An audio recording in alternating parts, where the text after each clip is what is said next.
we came into this store and sat in at the lunch counter, which was not customary or accepted for African Americans at the time. There are things that you are uniquely suited for, and no one else can do those things as well as you. And in a lot of cases, they'll be obvious. And in some cases, you have to seek what those qualities are, or what those abilities are. And you are required to act on them so that they impact other people positively. That's what our family has a history of doing.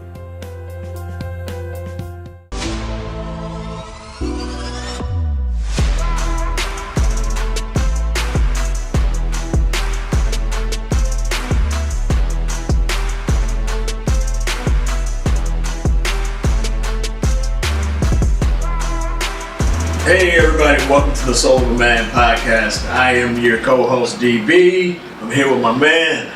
And I'm Michael Humphrey, aka Chill. Yo brother, good seeing you. You as well. It's been a minute, man. You as well. You as well. Hey, we got a special guest with us here today. Yes, sir. He's a friend of ours from 40 years now. He's a fellow Aggie Pride. Aggie Pride. He's a brother from Charlotte, North Carolina. That's home. And I won't get into too much of his background, as we'll let him do that. But we have with us today none other than our brother Frank McClain. Frank, welcome to Soul of a Man. Hey, thank you very much for having me. Good to see you both. You too. And good to see you both. It's been a long time. Blessed to be. Yes, that's the truth. Have these friendships that have endured, brothers that have endured all these years. Yes, that's right. That's exactly right. Yes, it is. Yes, it is. So, man, look, we're here today. We just want to talk about the legacy of your father and the whole Greensboro 4 sit-in. But before we get into all of that, Okay. we want to learn a little bit about you and your All right. family background, Okay. about kids and everything. All right. Tell us what you're up to these days. All right. So again, thanks for having me. It's good to see you both, DB and Hump, in the house. Got this podcast thing going on. I'm proud of you guys. I really am proud of you guys. I've watched your shows, and I think that you're right on point. This is exactly what black men need, especially what all people need, but especially for black men. You've really covered some good topics, and so thank you for having the will and the power to sort of pull this together. Thank you. Yeah. So so I am Frank. I'm Frank McClain Jr. and I am one of the sons of the A&T 4. One of the guys who sat down on February 1st, 1960. My father was the late Franklin McClain Sr. But beyond that, I mean, who am I? So I am a guy who took me a while to kind of figure out what I was supposed to be in life. But I always tried to make the best decisions, not only for myself, but for those around me. And so I didn't always get it right, but I would say for the most part I have, and I'm thankful for it.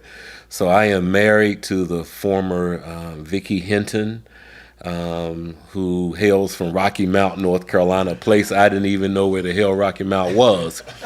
But once I met her, I wanted to find out where it was, and I found my way to Rocky Mount. And it took me a while, but I got there. And so Vicki Love, that's right, that's my Vicki Love. And she is, we've been married now, this is our 34th year. Wow. Next month we'll be married 34 years. And so college sweethearts. And so so thank you very much. I'm telling you, I love it. What black love is. I'm telling you, it's nothing like it. It's for real. Yeah. And as a result of our union, we have 2 children. They're adults now. Our oldest child, Taylor, resides down in Miami, and she is a graduate of UNC Chapel Hill. She's a Delta like her mother. Actually, she's been a national officer of Delta Sigma. She's been a national officer of Delta Sigma Theta, serving as their second vice president. And she is a lovely girl. She's the sweetest girl in the whole world. And her daddy loves her unconditionally, and she knows it. She's down in Miami, Florida. She serves as the COO for a privately held snack food company. And she also owns her own firm called the Lead Firm, Lead Firms. I'm gonna put a plug in for my baby girl. So she and a guy by the name of Jared Benjamin, who's a Sigma. Together they formed and created a company called Lead Firm that does leadership training. They travel the country providing leadership training mostly to colleges around the country. And so they have built a very good business, a great educational platform they've created, and they're having a lot of fun doing it. And then my son, Franklin McClain III, better known as Mac, M-A-C. Mac is a graduate of North Carolina A&T 2 times. That's right. He has an undergraduate and a master's degree from A&T. Most people know Mac, though, because of his athleticism. He was a football player on the national championship teams at North Carolina A&T. And as a result of that, he has been fortunate and blessed enough through his preparation to now play for the NFL.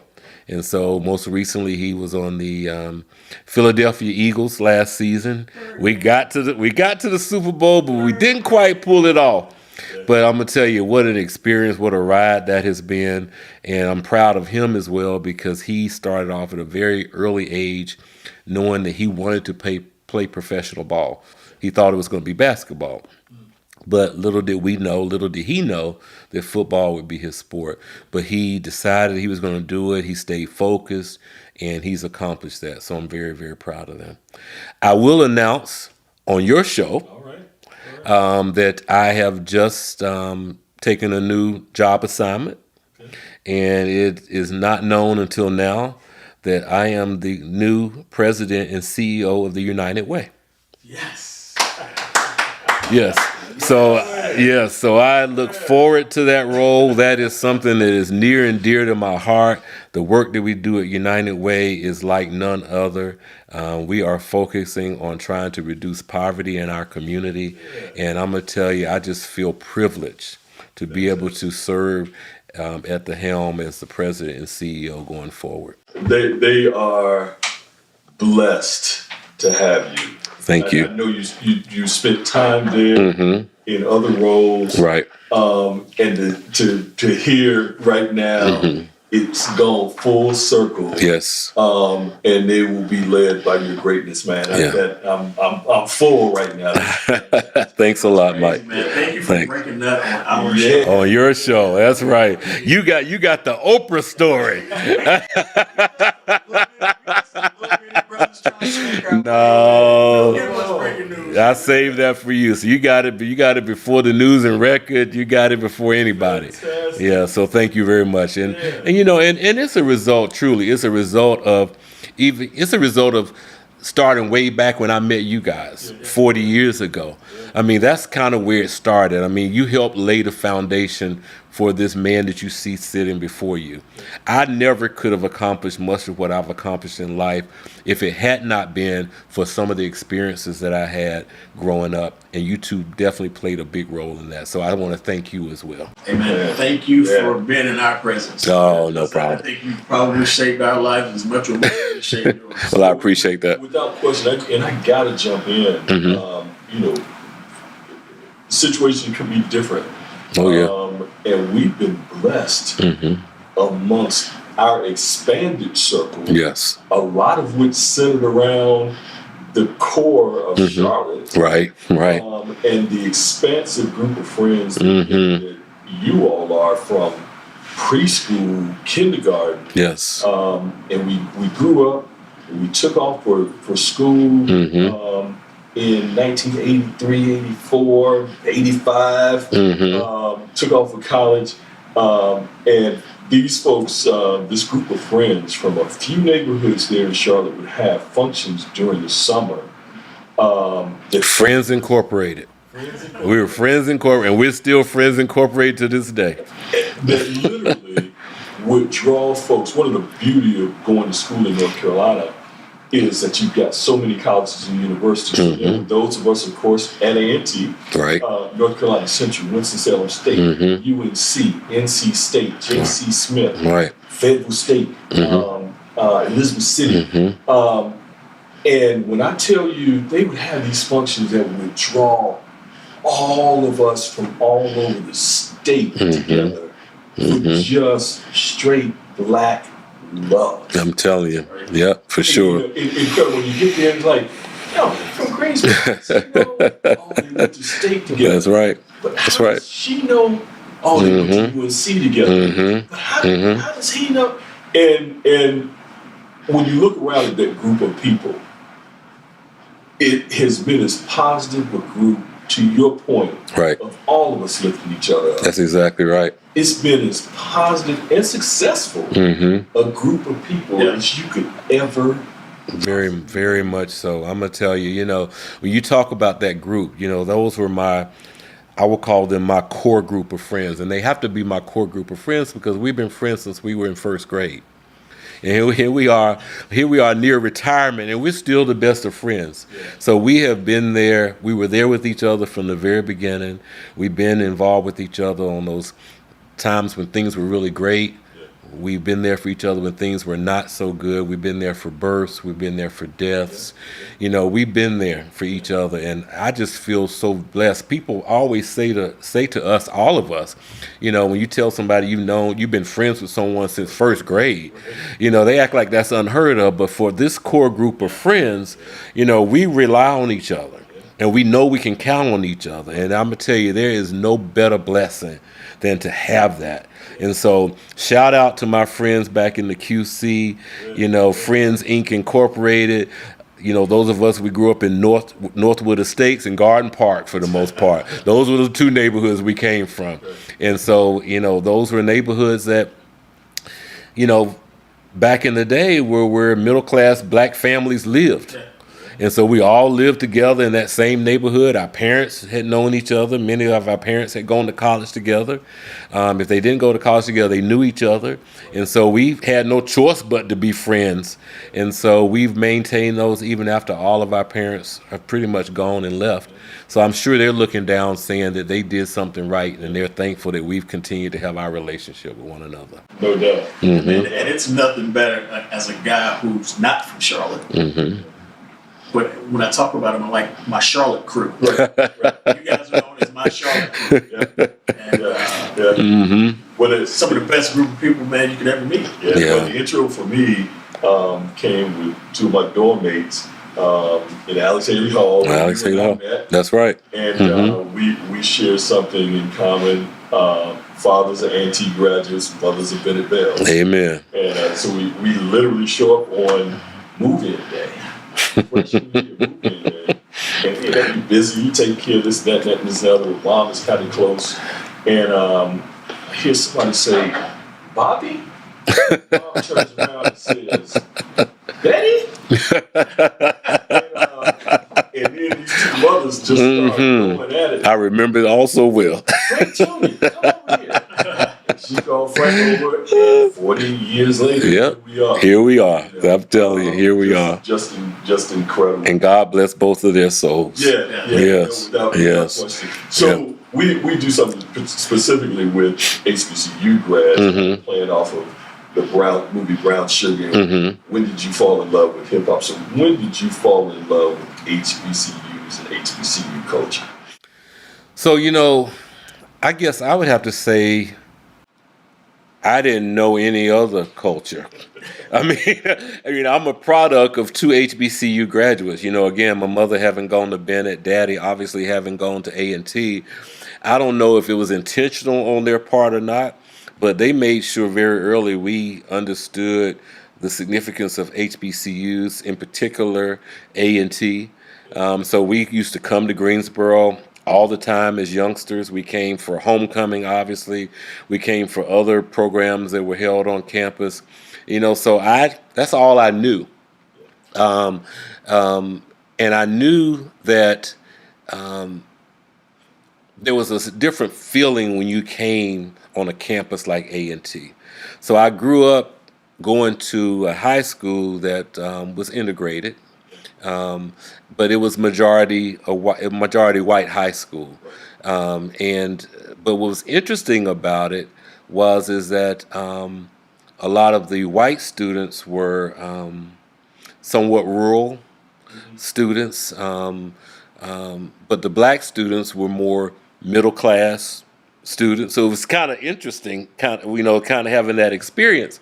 It was a good one because it was at that point that I really began to feel that I could begin to really consider life as an opportunity that I was able to maybe be something that I didn't think I could be. But when you come to A&T, it's confirmed for you that you know that you are able to be whatever you want to be in life, and you're surrounded by this culture that is one of support and nurturing. And that's not just from the faculty, but that we had from each other. We encouraged each other. I mean, I'm sitting here now, I'm thinking about some incidents and circumstances that DB and I had and you and I had, but we supported one another. And we didn't always agree, and that's okay. But when the stuff hit the fan, we were going to be there for one another, and we were going to encourage each other. And so that HBCU culture was how I grew up in my own home. So it was just like moving from one house to the next, because that's what we were taught to do. And so coming to A&T, I'm telling you, I tell anybody, I wasn't going to A&T, I was going to Carolina. I'm gonna tell you this story real quickly. So I was going to UNC Chapel Hill. And I had been accepted to A&T and a few other schools as well. And probably about 5 days before school was supposed to start, I don't know what it was, I'll call it God. God said to me, "Why are you going to Chapel Hill? You don't really want to go there. Why are you going there? You're going there because people are telling you that's where you should go. You're going there because you got some friends that are going there. You're going there because you like the way the dormitory looked and how the food tasted in the cafeteria. You went to Project Uplift. But that's not really where you want to go. You want a different experience. And A&T can offer you that experience." And so I remember waking up one morning, about 5 days before school started, walking down the hallway to my mother and father's room that was at the end of the hall. And I remember saying to my dad, "Dad, can you call up to A&T and see if they still have a room available for me?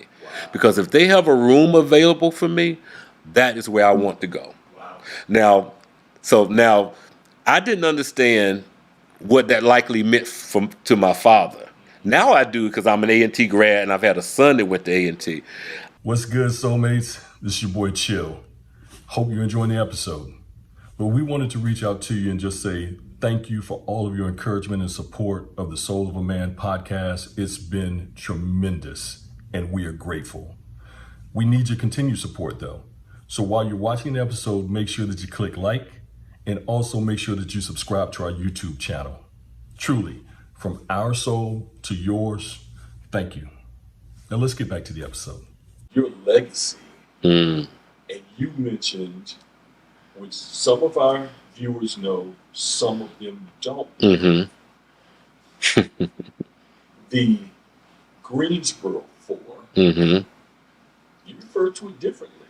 Yes. As the A&T Four.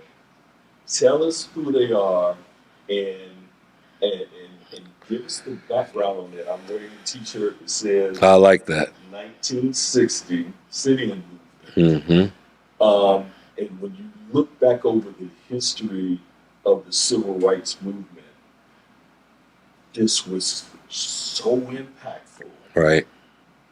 And your father at 17 was a part of it. We talked a little bit before we started this, right, and said, 17 years old, we think about sitting down, but not at a lunch counter.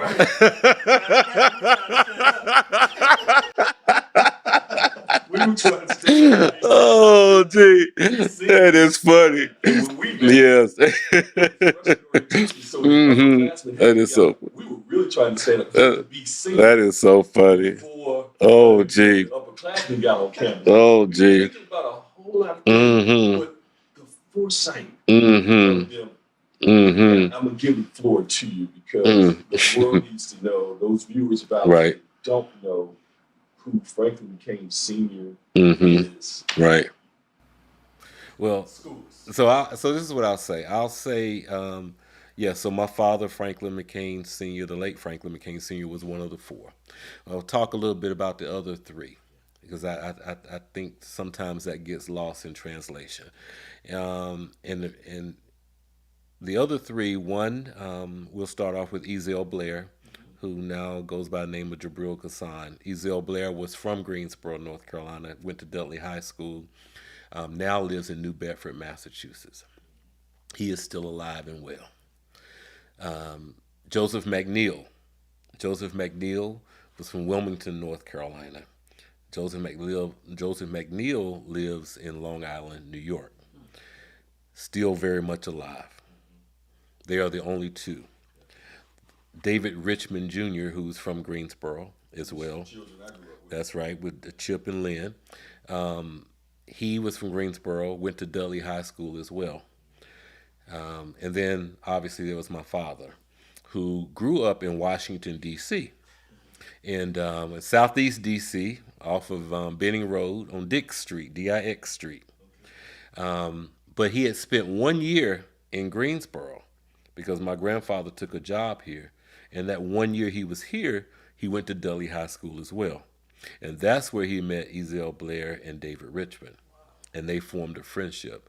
So when he moved back to D.C., he graduated from Eastern High School, which actually just recognized him recently. And I was fortunate enough to be able to be there to accept the award on his. They inducted him into their Hall of Fame. And so I was able to be present to accept that award on his behalf. But when I talk to people,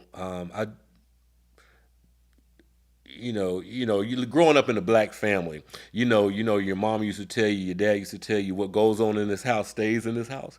My mom and dad believe that, and my brothers and I, we live by that motto. But I think now, when I think back on some of the experiences we had growing up in the house and some of the things that my father and mother shared about their upbringing, and when my father talked about why he wanted to do what he did on February 1st, 1960, I do think some of those things need to be shared. And so I will share a little bit with you. Please. So I tell people, when you look at those four guys, when they were all alive and well, because I remember them, like yesterday as a young child, those were four very, very smart men. Well, I wouldn't say they were men. They were boys when they sat down at that lunch counter. They were 17 years old. They were 17-year-old boys. I don't know how intelligent they were back then, but I know when I got to know them, they were probably the most brilliant men I've ever met in my life. I mean, they were all extremely well-read, very focused, very driven. I mean, you couldn't ask for better role models, And when you talk to them about why they decided to do what they did, from my father's perspective, it was because he had been told, he said in his own words, that his mother had sold him this big black lie. And I was like, well, Dad, what is this big black lie? Well, this big black lie is that his mother had told he and his brothers and sisters that they needed to go to college, get an education, and they could be whatever they wanted to in life. And my father said he bought that because when he was in Washington, D.C., he didn't really see or experience a lot about what was going on down in the South. So he was working at Ben's Chili Bowl, working at Ben's Chili Bowl, and he was moving around D.C., and he just felt like he had all this opportunity. He was a good student. But it wasn't until he came down south that he said things were very different, and he didn't have a strong appreciation for how things were here. And he was a little upset, he said, with those that had come before him who had, in his mind, settled on this is just the way it is. And my father says, no, it's not just the way it is. And I don't want it to be this way for my children or my grandchildren. And so I've got to do something. Would it have been that different in D.C. at that time? He says it was very different. He said it was very different in Washington, D.C. Well, I guess Washington, D.C. was, I don't know how chocolate it was. They call D.C. Chocolate City. Blacker than most. But blacker than most, I guess. And people probably were a little bit more progressive in thought. And then, yeah, that's true. That's exactly right. And then, quite frankly, when you move to a big city, you haven't lived in New York, folks stay in their lane. Yeah. They don't really care so much about what somebody else is doing. That wasn't the case here. And so my father talked about, wanted to make a difference. And how do you do that? And so that was that connection that grew between he and those other three gentlemen, because they had a shared vision about what the world should look like and how they wanted to be part of the solution rather than the problem. My father said that the tipping point for them, he believes, was when Joseph McNeil, who was in the military and serving in the reserves while they were a student, had gone away for the weekend and came back to campus on that Sunday telling my father and the other two gentlemen what he had experienced on his trip back from being in the reserves. He was in his military uniform on the bus. The bus stopped somewhere in rural North Carolina, in between wherever he was. I think it was Jacksonville, North Carolina, and Greensboro. And when he got off the bus to go into the restaurant, because the bus stopped for them to go into the restaurant and go into the restroom, he got to the front door and he was stopped. And the person at the door told him, "We don't serve your kind in the front. You need to go around back." Now, this is a man who had been away for the weekend training to protect and serve his country and is in a full military uniform. And he's being told, you're still less than. And so Uncle Joe I call him Uncle Joe. Uncle Joe talks about how that felt that day. And still having to sit on the back of the bus. And so when he came back and he talked to Uncle David and we call him Hoppergrass, Uncle Hoppergrass, and Ezel and my father, my father says, we've got to do something. And they will tell you, my dad said, we got to do something. This is some BS. We have got to do something. And those four gentlemen had the wherewithal to really sit down and really think through what they were going to do. Now, did they have any idea that their actions would spread across the nation and have the impact that it would? No.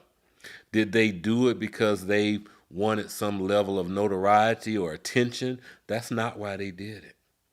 It was not self-centered at all. They really were thinking about future generations. They actually had probably figured they didn't have a chance. But they did not want that to be the case for their children and their grandchildren. And so it was at that point that they decided we're going to figure this thing out. And they had a couple of adults that they consulted with along the way. But they went down there as 17-year-old boys, walked down to Elm Street and took a seat at that F.W. Woolworth lunch counter, as my father would say, realizing that they might come back in a cardboard box. But they were willing to make that sacrifice. They were willing to make that sacrifice because they saw that as a solution, as a solution to social issues that had existed for years and years and years that they wanted to see an end come to. And so, you think about that, your willingness to die for something. I tell my wife, who's a Presbyterian pastor, they talk about how God, allowed his son, Jesus, to come down here and down on the cross. Well, I got a son, and I'm going to tell you, I ain't giving my son up. That's not going to happen. Right. So you think about that. Think about how powerful that is. Yeah. Somebody was willing to give their life or give the life of their child to make a difference. That's incredibly powerful, And so I'm thankful for people like the A&T4, and I call them the A&T4 because they did not get a lot of support from Greensboro, so to speak. What they were told is, you guys are acting crazy. You guys shouldn't be doing this. My dad and the other guys would tell you that all these other guys and women were supposed to come with them on that day. And when they got ready to go, it was just the four of them. Yeah. Now, they said people came, flocked to the scene the next days, but that first day, nobody came. And that's why my father would always say, if you're going to make a change, if you feel it's within your heart that you can make a difference and make a change, my father said, don't wait on the masses. Because the masses, he said, the masses will not come. Don't wait on the masses. And so I've lived my life like that. I've not been willing to wait on the masses. I'm just not willing to wait on them. And so when you talk about life lessons, those are some of the lessons that I learned from them. Wow. So a couple things. Yes. I don't think, Thank you for that. Yeah. Oh, you're welcome. You're welcome. Especially people who didn't attend A&T or an HBCU or live in Greensboro or North Carolina in general. Mm-hmm. I don't think they understand the magnitude of the A&T4. I'm going to call them the A&T4. Okay. Mm-hmm. You think about Dr. King, you think about Malcolm X, you think about Rosa Parks. But realistically, if you've really studied the history of the civil rights movement, these 4 17-year-old boys Mm-hmm. were as much, Catalyst for this movement as Mm-hmm. anybody, Mm-hmm. maybe even more so. Right. Why is it that we talk about it on February Mm-hmm. 1st every year, Mm-hmm. but why is it that do they not get their just dues like some of the others, the more popular ones? Yeah, well, I think probably because they were young, they were children. And the common names that you hear, Rosa and Malcolm and Martin, those folks made significant contributions as well. But they were older, and they were more in the forefront. These guys, started a movement that spread across the nation, and so they didn't necessarily. It wasn't their intent to stay in the forefront. They wanted to get something ignited. And it ignited and it spread across the country. Now, I will say that in the last 10 years or so, there has been a lot of attention drawn to what those four boys have done. They are parts of that lunch counter, the very lunch counter they sat in, that are in Greensboro, North Carolina, at the International Civil Rights Center Museum, which happens to be in the F.W. Woolworth building where they actually sat in. So that's now a great museum and conference center. So if you haven't been there, you should go and visit. But they're now in museums around the country. They're in Memphis. They're in Birmingham. They're in Montgomery. They're in Washington, D.C. in 2 Smithsonian museums. If you go into the new African American museum in Washington, D.C., if you go into the restaurant part of the museum, the first thing you see are the Greensboro lunch counter sit-ins, and I had to be careful not to say you see the A&T4 because that's not what you see. That's not what's up there. That picture that's on the wall is from day 2. So that's not the original 4.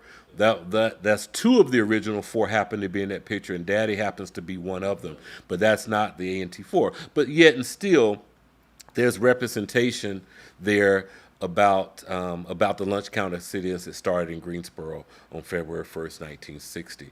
So I do believe that there will be more stories about them going forward. There's interest by some networks to create a movie about them, and so hopefully something like that will come to fruition.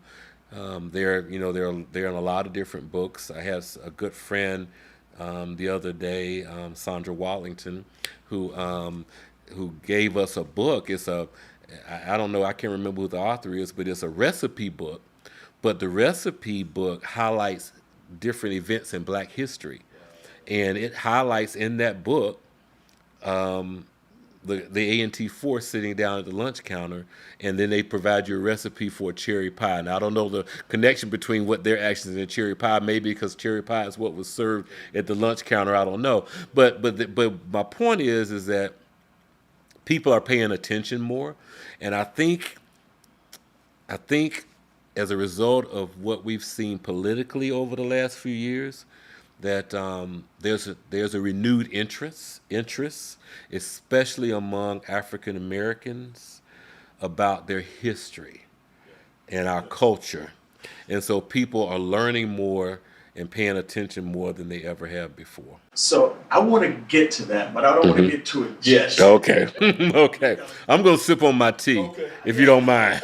I got some stuff around that, and I got some feelings about that and everything. All right. I need to hold on. So Okay. let's fast forward just a little. Okay.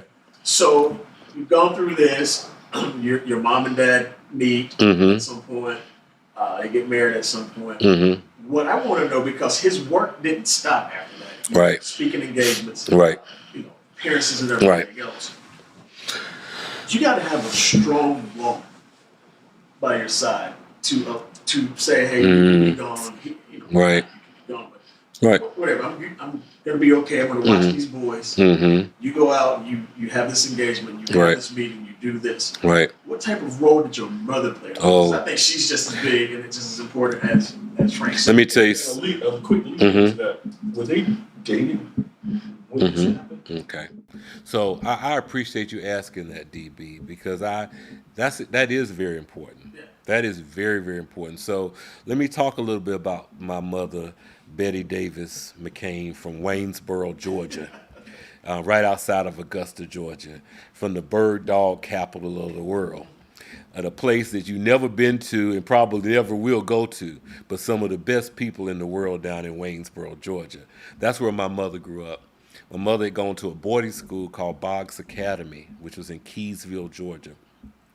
And it was there that she met a lady by the name of Lottie Shaw. Lottie Shaw lived in Philadelphia, was married to Reverend Bill Shaw, who happened to, at one point was the president of the National Baptist Convention. Lottie saw potential in my mother and talked to her about going to school. My mother was the oldest of 10 girls, born to Georgia and Alberta Davis at 511 West 8th Street in Waynesboro, Georgia. And my mother, and she introduced Bennett College to my mother, an all-girls school in Greensboro, North Carolina, because she felt like that might be the only way my grandfather would let my mother leave the state of Georgia and go to college. So you're going to go to all-girls school. What she didn't tell him is a bunch of boys across the street at A&T. And I'm glad she did. I'm glad she didn't. And I'm not sure my mother knew that when she first came. But they did meet.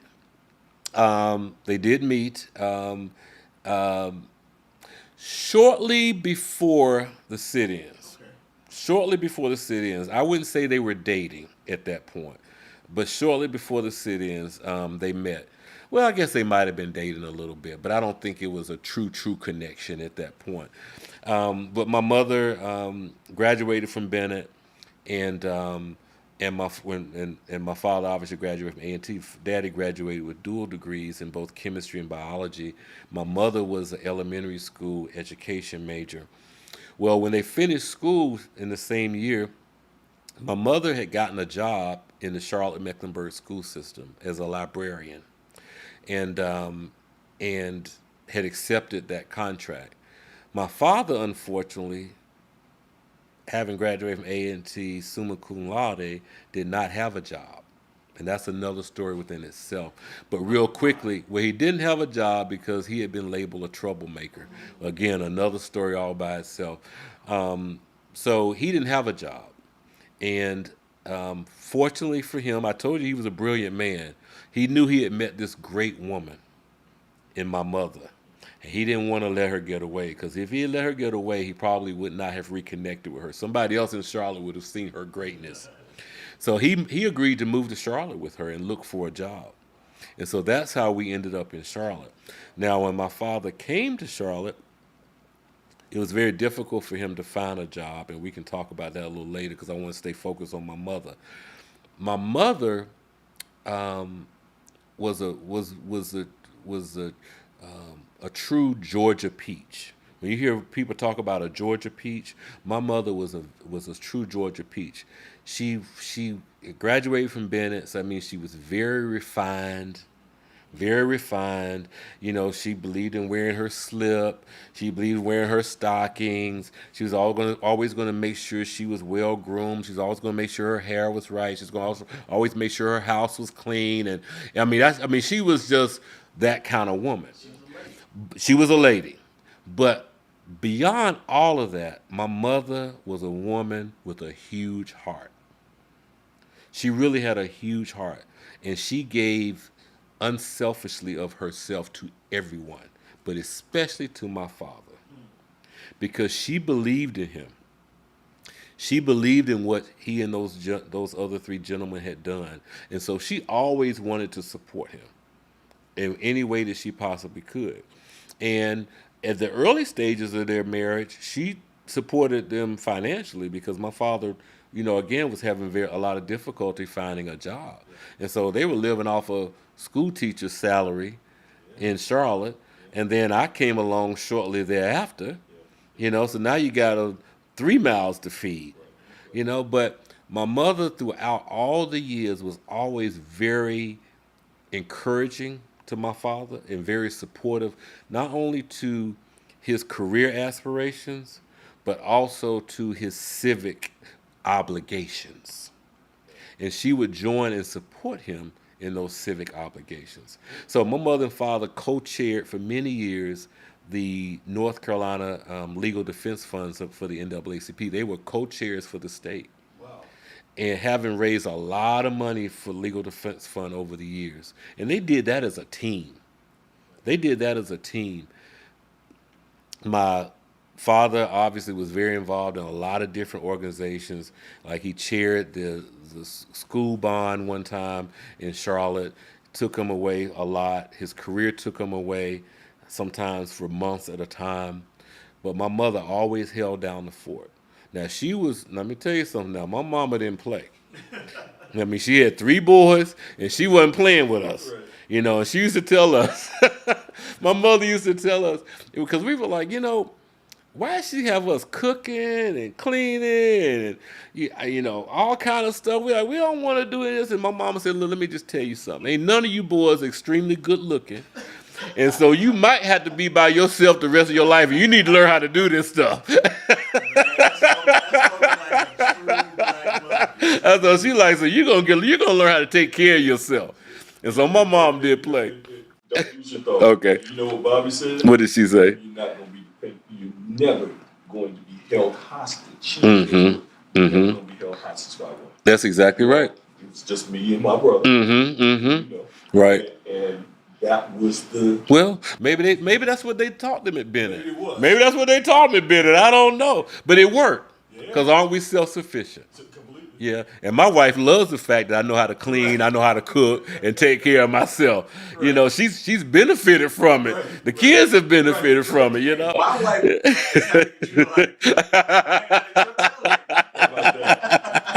Well, cooking is therapy. It's therapeutic. It really is. But no, so my mother, I'm telling you, my mother was the salt of the earth. I mean, and we miss her tremendously. But I'm gonna tell you, she left us with a strong sense of with I'm talking about me and my brothers, with a strong sense of who we were and what we were able to be, and that we had the complete package.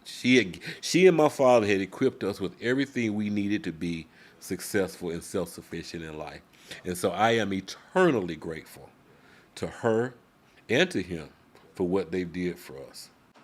In lieu of the city movement, Mm-hmm. Finished with school, the whole nine, had some difficulties finding Mm-hmm. role, the next role, Right. out of school with all of his brilliance. Right.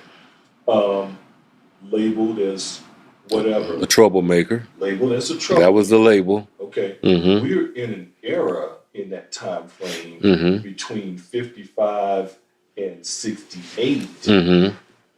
where people are being assassinated Right. for Right. their involvement in you would have been baby. Mm-hmm.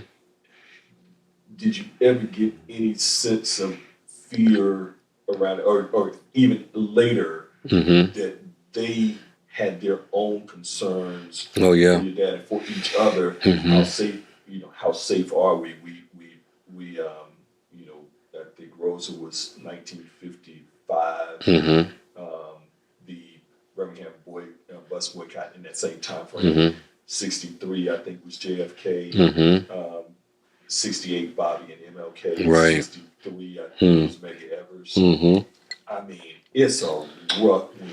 Rough period. We were born. It's a rough period. It's Mm-hmm. a rough. Mm-hmm. It's a rough period. Period. Yeah. Were they ever fearful of any type of backlash, retaliation? So did they even experience? Yes. So we were always very well aware of our surroundings, and we were always we were taught to always know that even though we might not think somebody's looking, somebody's looking. They're paying attention. And so my father was extremely protective of us, but not to the point where it discouraged him from continuing his activism. That nothing was going to stop that. But we didn't have a lot of visitors to our home. I'll give you an example. One of my very best friends in this world came to my house, to my parents' home, after my father passed. So my mother died first, and my father passed. And I remember telling my friend, I said, well, I'm going upstairs, come up here with me in my mother and father's house. Now, we've been friends for a long time.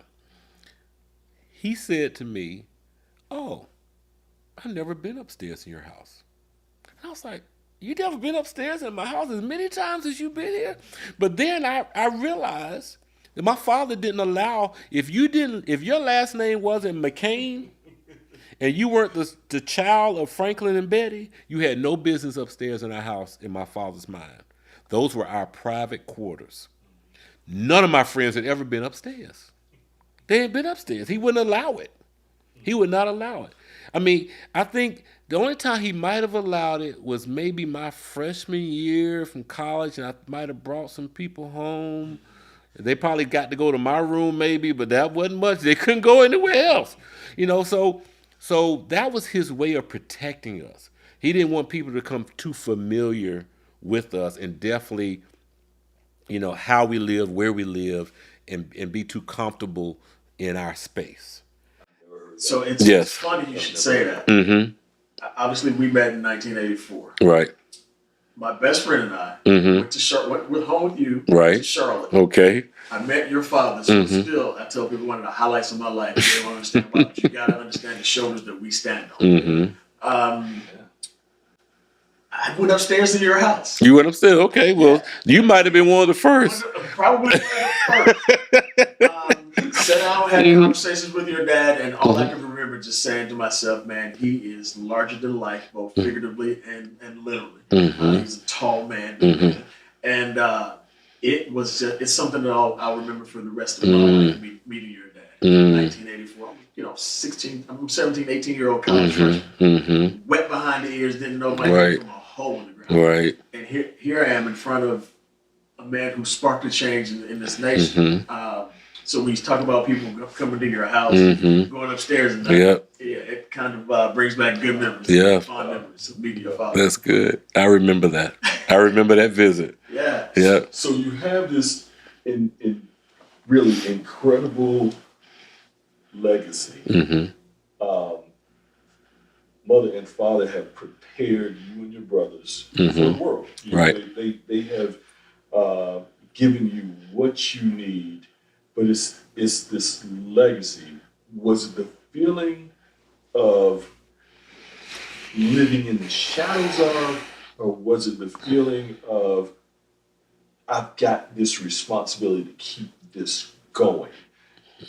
And not only for you, but another generation removed, Right. when your son follows his grandfather and his father to A&T, and there's a dormitory with his name on it. And he's a namesake.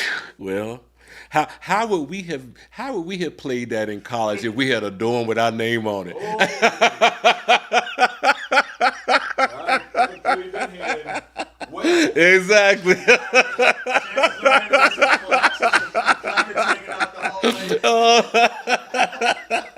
Oh, you talk about trying to impress the girls. That could impress them. Yeah.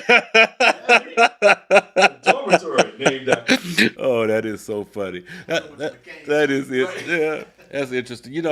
I guess in a sense you do feel like you're kind of living in the shadow, but my mom and dad were kind of intentional too about making sure we didn't feel that way. They always taught us, and I taught my children. I used to tell them things like, the world is bigger than you. I don't want you to ever think you are the biggest thing in this world. I also told my kids, let me tell you something. Nobody loves you more than your mom and daddy. So you need to rest believe that. I used to definitely tell my daughter that. I don't care what he tells you. Don't nobody love you more than your daddy. And I mean that. So don't trust him. Nobody loves you more, and we're not gonna ever steer you wrong intentionally. Right. And my mother and father would never steer us wrong intentionally. But what they told us, and again, what I tried to transfer to my children, and I think what my brothers have tried to transfer to their children, is that you've got to find your own place in life. So there are no expectations of who you are or what you become beyond being a good person and caring about your fellow man. And you got to go to school. Now, beyond that, you do what you want to do. You do what you want to do. Find your own way. My mother-in-law says, seek your own fortune, and that's true. Whatever that might be. I mean, so there was nothing. My mother and father never told me I needed to be a lawyer. They never told me I needed to be a doctor. I came to A&T thinking I was going to be an engineer till I took that first math class. And I said, no, I don't need to be an engineer. I need to find my way somewhere else, but not over here in this McNair building or whatever it was called at that time. A lot of us. Yeah, like, nah, this is not what I need to do. Plus, it's going to require a little bit more study than I'm willing to give, because I'm going to miss all this social stuff over here. And there's just too much going on for me to be an engineer right now. But but it's interesting, right? And again, you know people in Greensboro that I know, who would have been socialite Greensboro, been considered socialite Charlotte, just from this legacy. And you're about as down to earth and as universally loved of a person. Wow. Certainly in this Greensboro community, our A&T community. Who doesn't know Charlotte? Who doesn't know? And Charlotte, who doesn't know Frank? Who doesn't love Frank? What grounded you? Was your mother the grand? Yeah, my father was very stern. My father was truly the disciplinarian. My mother was the nurturer. And so I think my brothers and I got a little bit of both. But that part that my mother really emphasized, which was, always being courteous and caring about other people, listening to people, truly listening to them, and being, my mother really believed in relationships. My mother used to say, if somebody entrusts you with something that's going on with them, you need to be mindful of the fact that they trust you enough and want to share that with you, and you have a responsibility to them, whether you want it or not. And so I've always kind of lived that way. But I'm gonna tell you what's interesting about it. For me, I always found people to be interesting. Everybody's unique in their own way. And so I would just learn different things from different people.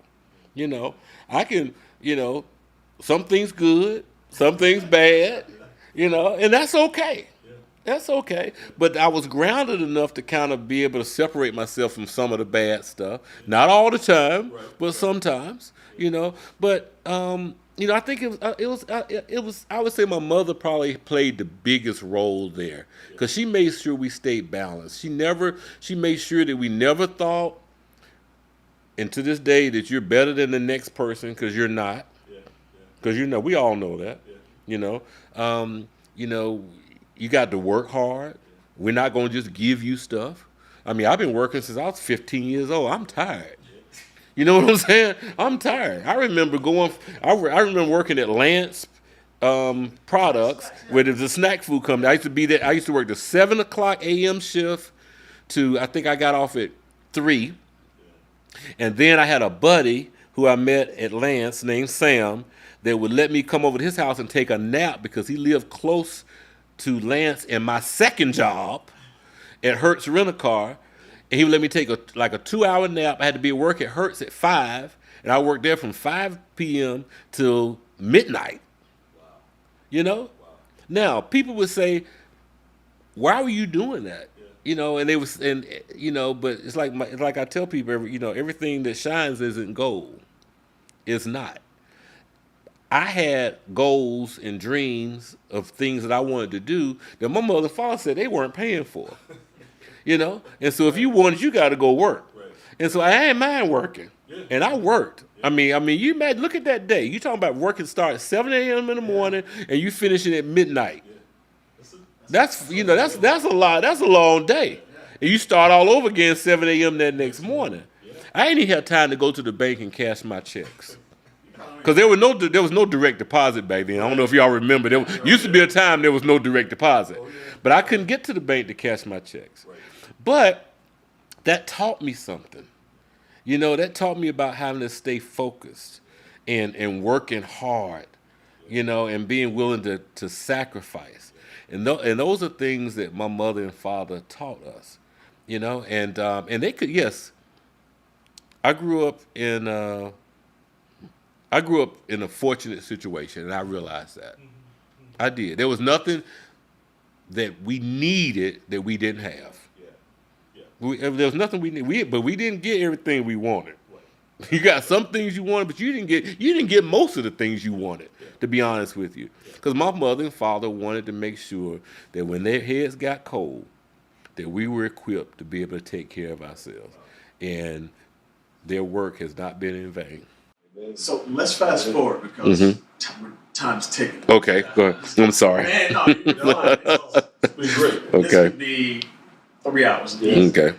So, we mentioned this earlier, so we get back to it. So the current climate. What would, if your dad was alive today, and or mom, what would you think they would say about the two things: the current climate of America, and then the current climate of Black America? Ooh, Lord Jesus. We've heard this over the years posed. Martin Street. What would Martin think of his? What would your parents feel about our current state? And what do we need to do about it? Or what can we do about it?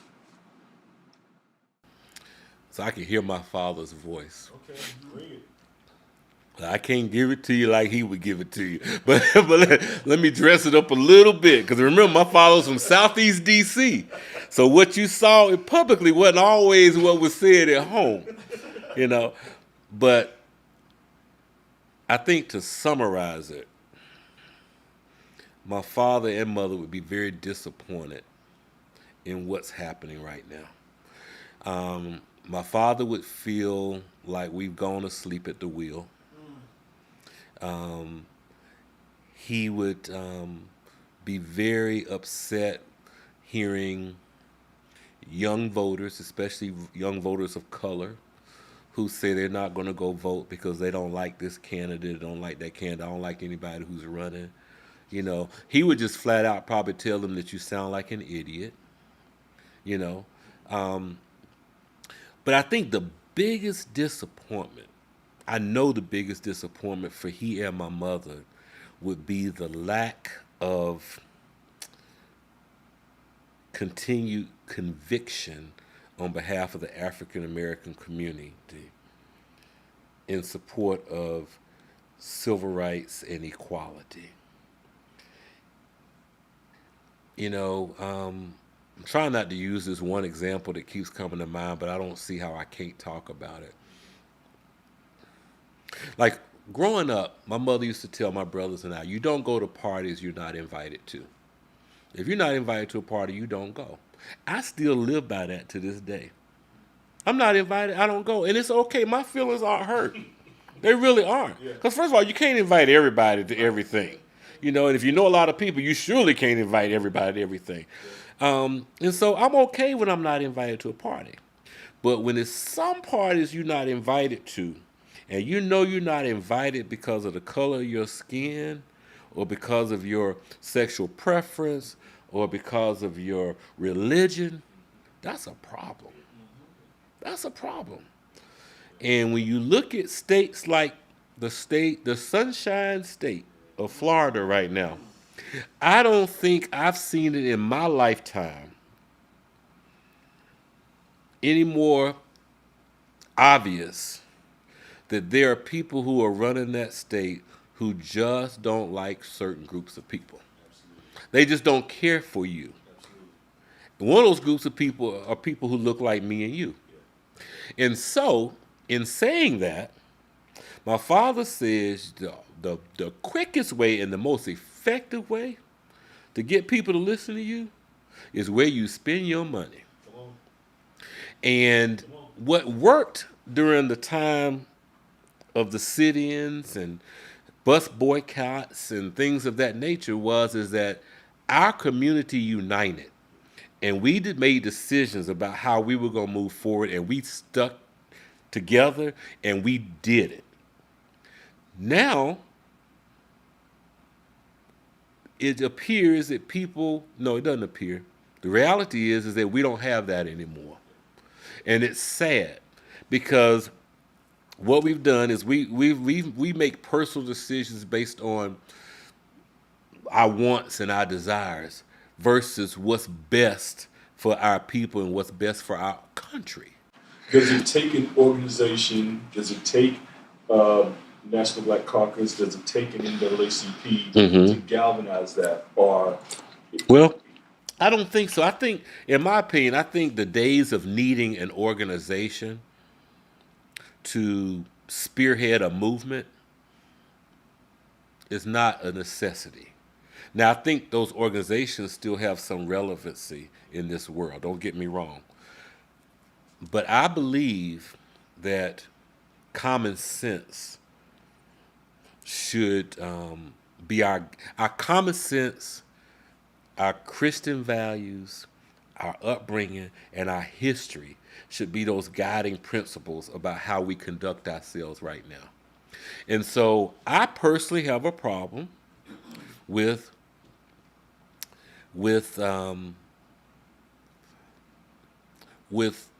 individuals and organizations and groups that decided that they're still going to take their business to the state of Florida and other states and places like that, because that shows that, it sends the wrong message. And the message it sends is that we can do whatever we want to you because you're so stupid.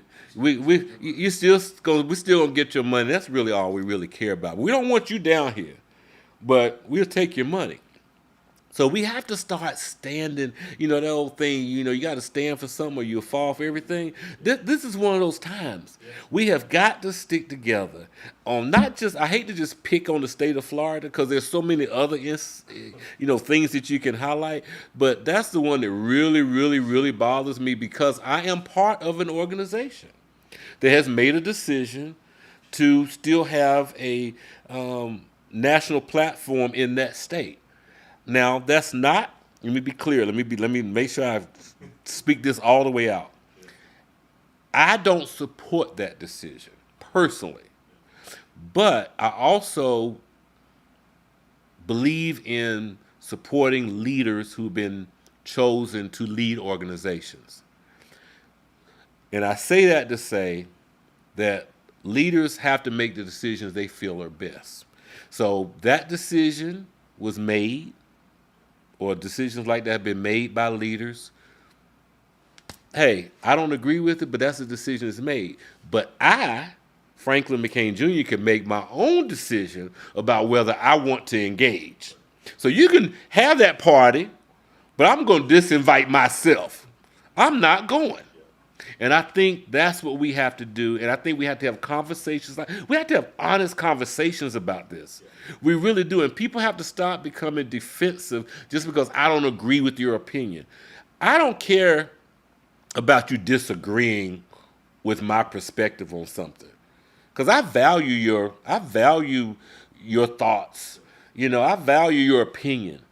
We don't have to agree on it, but I think it makes no sense for us not to have conversation or to act like it doesn't exist, because it's a real problem. And what does our lack of involvement, engagement, and our current decisions, how does that affect the next generation? So I'm thinking about people like those A&T4 who were really thinking more about the future generation. We tend to think more about the moment, but we got to think about the long-term effects. Now we're sitting here and affirmative action has been stricken down as it relates to college admission. I don't think people realize what that's really going to mean for people who look like us and other minority groups, because it's not going to be just us. People, unfortunately, will not do what's right sometimes if it's not mandated. And when it's not mandated, if it ain't the law, then it's fair game in some people's minds. And so you got to watch that kind of stuff. Not only you got to watch, you got to be proactive, and you got to react to it as well. You can't act like it's no big deal. It is a huge deal. People died so that you can have certain rights and privileges. And many of us who are sitting in these nice, beautiful homes, driving these great cars, in these great career positions, you are benefactors of people who died so you could have that. And so for you to sit there and act like you don't see this mess happening again and aren't willing to do something about it, I say speak up or just truly shut up. I'm telling you, I'm getting ticked about it. But I am about to jump out of my damn skin here because you touched on some things. Florida for one. Mm-hmm. Us, black people. Right. Miami owes you nothing right now. Absolutely nothing. Absolutely nothing. Don't run to Miami. Miami's a dope place in the grand scheme of things. Yep. But until certain people right are no longer running the state of Florida. That's exactly right. Keep your ass out of Miami. Yeah, keep it, unless you happen to live there like my little baby girl. Now you keep your job, my baby girl, but don't spend all your money in the state. Thank you. Yes. Some other organizations who I have really good friends who belong to. One was sitting right beside me. I can call them out. I understand. Yeah, please don't. Please don't. From either direction. I got tons of friends who belong to those organizations. Right. You had a chance. You knew better. Yeah. If there was enough time out. If the NBA could pull the All-Star game from out Charlotte because of a bathroom, exactly. That's exactly right. You could have said, you know what? That's exactly right. We're pulling our function. Out of the state of Florida. That's one example. When you go back even further, the state of South Carolina, bringing the Stars and Stripes off of the state capitol. Right. I mean, it was a serious ban. That's exactly right. Got behind not to engage in tourism. The flag came down. Flag came down. Think about how you got Martin Luther King holiday as a national holiday. Yeah. Think about that. Everybody wasn't open and receptive to that. Yeah. They weren't. But we stood our ground. People stood their ground. We're not standing our ground now, and I'm gonna tell you, the ground is gonna be pulled out from underneath us. Here's the deal. I'm telling you. About young voters saying, I ain't voting for that person. Mm-hmm. I'm just going to go in. I'm sorry. Yeah. Mm-hmm. Gen X's, millennials. Right. Millennials basically said to us, I'm going to vote for who I want to vote for. I'm going to vote for the guy who's promised me to take care of my student loan debt. Come on. Seriously, you think that's going to really happen? Right. Right. I'm going to vote for the guy who said I should have universal health care and not have to pay for it. Ask the people in Canada how to do it. Wait a year to see their doctor. Right. Right. Not going to work. So Hillary Clinton's running. I'm not voting for her because I want this guy. This is a young voter. Oh, yeah, it's ridiculous. Maybe I'm a first-time voter. I ain't voting for her. Uneducated voters. Right. So you don't vote for her. And I don't care. But somebody wins in office. Yeah, somebody's going to win. Somebody's going to win. Someone's going to win. So somebody's thinking about me paying back student loan. What you're not thinking about is the 3 Supreme Court appointees. That's going to have a bigger impact than you getting your student loan paid. That's right. Because that is potentially a lifetime impact. So now we have 3 justices, all early mid-50s. I would say about middle age, mid-50s. That's a lifetime. Yes, and folks are living longer nowadays, aren't they? Folks are living longer, and now they've taken abortion away, or rights, regardless of how you feel. How are you going to tell a woman she can't have? Well, let me stop. Regardless of how you feel, they've taken that away. Okay, now you've taken away affirmative action. Let somebody else get in office. So be careful who you want to vote for. That's true. That's right. This is that boy from Florida gets it. I'm just gonna call it like it is. Brown versus the Board of Education. Oh yeah, everything's going to be up for grabs, and we're going to be back to 1960. That's where we're going to be. So the answer to the summarize it, my mother and father are turning over in their graves. They are highly disappointed. And as they should be, as we all should be. Don't we want to live in a world where it's truly possible, regardless of who you are, where you come from, what you look like, that you can be anything that you want to be? That was my father's whole thing. I want my children, grandchildren to be whatever they want to be. I want that for any young person in this world. I don't care whether they're white, black, Latino, Native American, Asian, whatever. Everybody should have a fair chance. They really should. And how dare us sit here and let people tell us we don't want you to. We don't want you down here in our state. But yeah, we still flock there. We want to go and do things. It's ridiculous.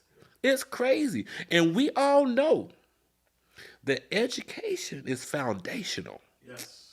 Education is the one thing that will elevate you to the next level because it positions you to be able to have a career, to be able to have a job where you can earn a living that is self-sustaining. The lack of an education will be what turns you away at the door places you want to go. People say, oh, you can't check this box. Ooh, no, you can't have this job. But you can have this job over here. And this job over here has limited mobility for you. It has limited upside potential. So who you think is going to be the folks that's not going to be able to check that box down the road? You know? And people talk about how, this affirmative action decision is going to increase the number of students who want to enroll at HBCUs. It probably will increase the number. We don't have the infrastructure. You don't have the infrastructure, and we surely ain't got the money to support that. So everybody can't come. Right. They just can't come. Right. Right. But that's a problem too, because people should have choices. Yeah. You shouldn't have to be relegated to going to an HBCU like my mother and father had to. They couldn't go to Carolina. They couldn't go to UNC Greensboro. They couldn't go to the University of Georgia. They surely couldn't go to the University of Mississippi, or University of Alabama. We want my children and my grandchildren to be able to go wherever they want to go, wherever their skill set and ability will allow them to go. They need not be turned away at the door because of the color of their skin. And that, unfortunately, I think is where we're headed. And that is extremely unfortunate. Well, ladies and gents, that Yeah, is the right, mic yeah. drop moment. Frank, we can talk about this. My blood pressure's up. I thank you for being here today. Oh, thank you for having me. Thank you for what your father and his comrades did. Mm-hmm. I thank you for what you do. Thank you. Keep being that shining example of a husband and a father, Mm-hmm. an activist, a leader. Right. More importantly, keep being our friend. All right. And we love you, brother. You guys keep doing what you're doing. You've got a platform here, and you're using it in the right way. Continue to use it in the right way, and the Lord will continue to bless you. So thank you for your 40 plus years of friendship, and I wish you all the success in the world with this. Okay. Hey guys, that's it for this episode of the Solo Man Podcast. That was a good one. Peace.